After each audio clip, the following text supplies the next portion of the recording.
फैसलाबाद सूबाई वजीर हाउसिंग बिलाल यासीन का दौरा, सिक्योरिटी व तरक्याती मंसूबों पर अहम इजलास। फैसलाबाद में कमिश्नर ऑफिस में आला सतही इजलास की सदारत सूबाई वजीर हाउसिंग बिलाल यासीन ने की, जिसमें मुख्तलिफ महकमों के आला अफसरान शरीक हुए।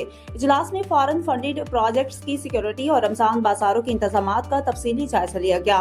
इजलास में शरीक अफसरान में commissioner Raja Jahangir Anwar, RPO Suhail Akhtar Sukhera, deputy commissioner captain retired Nadeem Nasir, CPO Bilal Umar, DG वासा तैयब फरीद, MD वासा साकिब रजा और प्रोजेक्ट डायरेक्टर वेस्ट वाटर का अमरान कहलू शामिल थे। MD वासा ने गैर मुल्की माहरीन के ज़रिए निगरानी जारी मंसूबों की सिक्योरिटी से मुतालिक ब्रीफिंग दी।